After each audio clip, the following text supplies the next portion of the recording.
Olette varmasti joskus kuulleet puhuttavan Sid-Jerpistä. Tällä etenkin rap-kulttuureissa tunnetulla huumejuomalla on monia nimiä. Sid-Jerp, Zerp, Dirty Sprite, Lean. Monta nimitystä, yksi juoma. Miten Sid-Jerpia sitten tehdään? Perinteinen kaava on kodeiinipitoista yskänlääkettä, spritea ja karkkeja. Nyt VHE esittelee uuden, halvemman tavan tehdä tätä violettia teetä, tätä likaista spritea.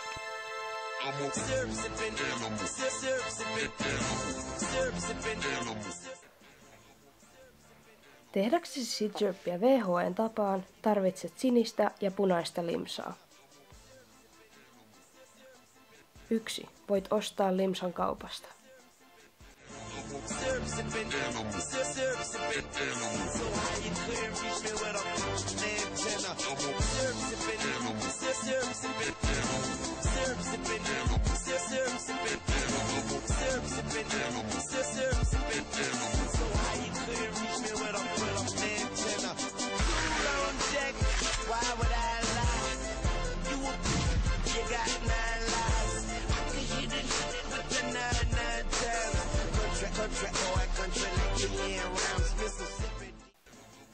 2.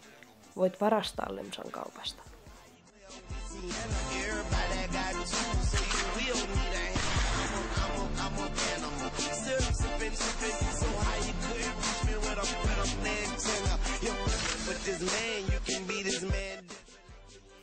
3. Voit varastaa limsan mummolta.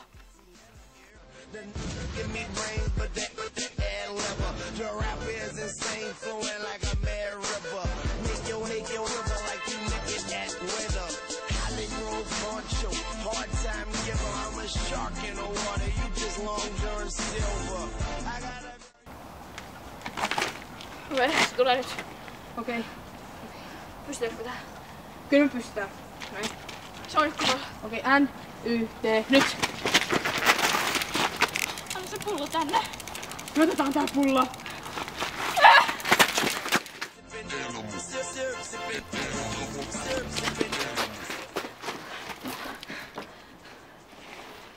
Seuraavaksi me selvittiin. Se seuraa.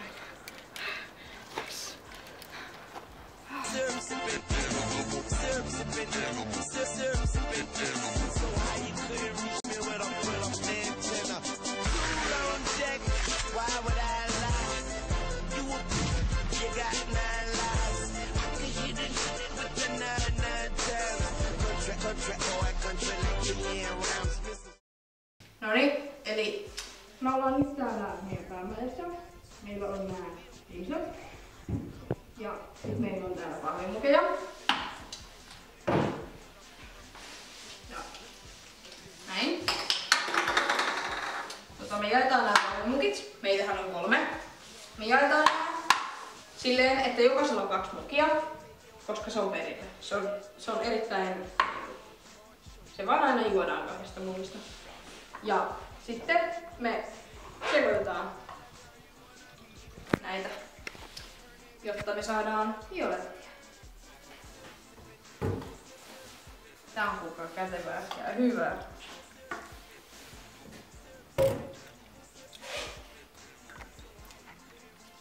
Haippa jääpalat. Me vähän sekoitellaan näitä. Täällä on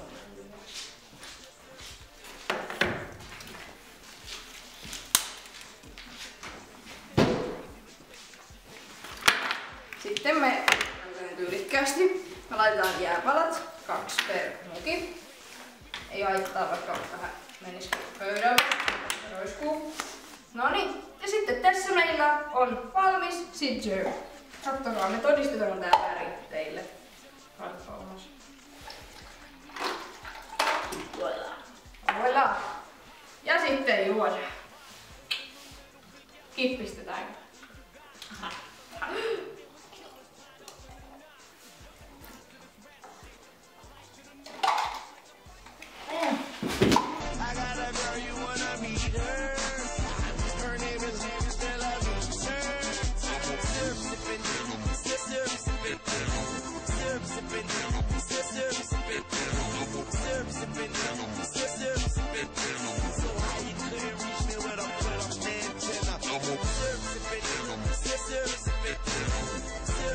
Still serious.